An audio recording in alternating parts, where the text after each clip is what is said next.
السلام عليكم البنات، مرحبا بكم في فيديو جديد. نتمنى تكونوا بخير وعلى خير. اليوم كيف تشوفوا جبت لكم كيك او فطيره الفراوله. هذا الكيك هذا سهل بزاف واقتصادي، يعني مقاديره بسيطه بزاف والنتيجات رائعه رائعه. تقدروا توجدوه هذا العيد ان شاء الله. المهم ما نطولش عليكم بزاف ونخليكم مع المقادير.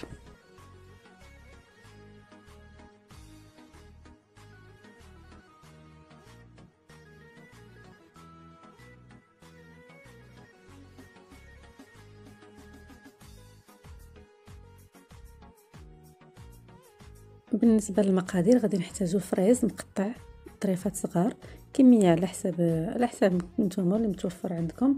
عندي هنايا خميره الحلويات و190 غرام ديال الطحين، وعلى حسب يعني تقدروا تزيدوا تقدروا تنقصوا. عندي هنا كاس من الحليب ونص كاس ديال سنيده، سكر حبيبات، نصف كاس من الزيت المائده، بيضه، وهنا عندي 2 معالق ديال السنيده، 2 معالق كبار ديال السنيده.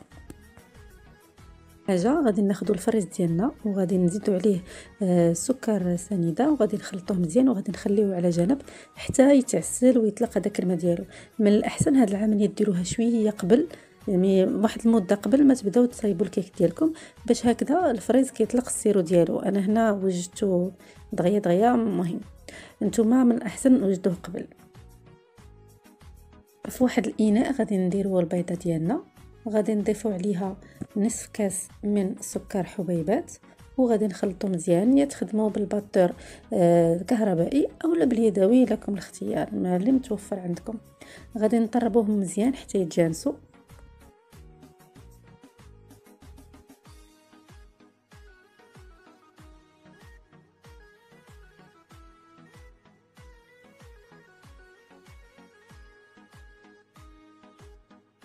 من بعد غادي نضيف هكا الزيت وانايا تنطرب حتى المهم راكم عارفين كيفاش، حتى كيدخل داك الزيت كامل في الخليط.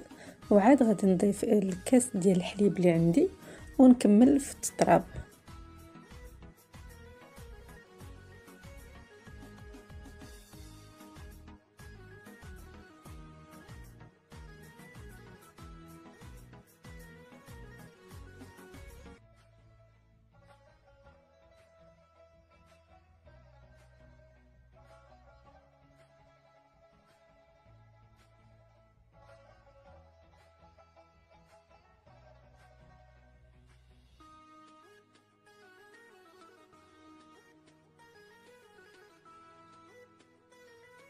هنا غادي نبدا نضيف الطحين ديالي بشويه بشويه. راكم عارفين يعني الطحين على حسب النوعيه ديالو، كاين الطحين اللي دغيا كيشرب، كاين اللي لا. المهم كنحاولوا اننا نضيفو شويه بشويه ونخلطو بالفوي حتى نحصلوا على واحد العجين اللي هو العجين ديال الكيك، ما يكونش ثقيل بزاف وما يكونش خفيف. وغادي نضيفو بطبيعه الحال خميره الحلويات، انا غادي نضيفها في الاخير.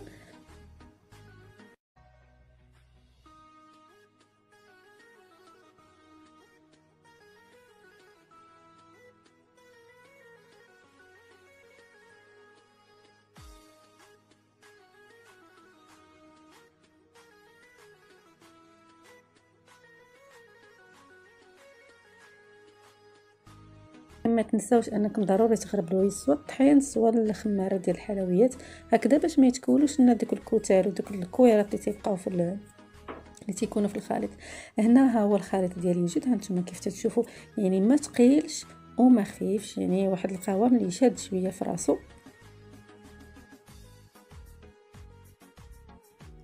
هنا خديت مول دائري اللي كيتحل من الجناب ودرت فيه ورق الطبخ وغادي نخوي فيه الخليط ديال الكيك ديالي.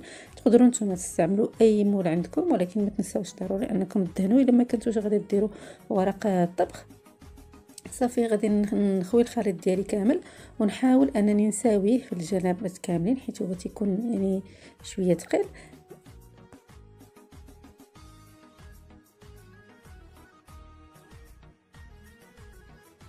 انتم شفتوا هنا انا كنحاول انني نساوي الخليط في المول ديالي باش يجيني الكيك، يعني ما يجيش جهه طالعه وجهه نازله، راكم عارفين. بعد هنا غادي نجيب داك البول اللي درت فيه الفريز وغادي نبدا نحط داك الفريز ديالي، دوك الطريفات نحاول انني ما نهزش العصير ديالو، داك الماء هذاك العصير اللي نزل لي من السكر والفريز نحاول ما نديروش في الكيك، نخليه على جنب.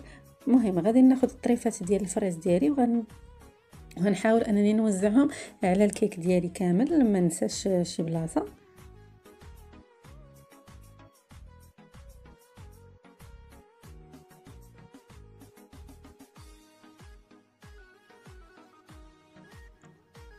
هنا من بعد ما صافي يعني حاولت انني نوزع داك الكميه ديال الفريز اللي كانت عندي، غادي نخلي هذا الماء هذا كيف قلت لكم، غادي نخليه على جنب، وغادي ندخل الكيك ديالي للفرن بيان سور مشعول غير من التحت المده العاديه ديال الكيك حتى يطيب لينا. هنا الكيك ديالي انا عاد خرجته من الفران يعني باقي سخون كيف تشوفوا. غادي ناخذ هذاك اللوجو اللي كان بقى لي ديال الفريز. هادشي علاش قلت لكم من قبل حاولوا انكم تخليو داك الفريز توجدوه قبل ما توجدوا الكيك، باش هكذا كيكون طلق داك العصير ديالو مزيان، وكنقدروا اننا نفرقوه على كاع الكيك. انا هنا كان عندي غير شويه، فحاولت انني نوزعوه هكا وهكا على الكيك ديالي، ونخلي الكيك يشرب هذاك العصير، وغادي نخليه بيان سور حتى يبرد، وعاد غادي نحيدو من المول ديالو، وغادي نوريكم التقديم اللي درت له.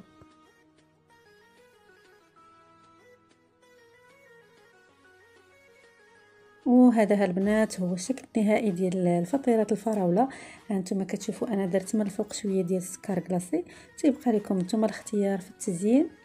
وهنا غادي نقطع معكم واحد الطريف باش تشوفوا كيفاش كيجي من الداخل. يعني اش غنقول لكم، هذا الكيك هذا رائع، وكيف شفتوا مقادير بسيطه بزاف، يعني ماشي ما كتطلبش مقادير كثيره، وكيجي شهوه منه. انا راه لدرجه اني درتو على حساب الفطور.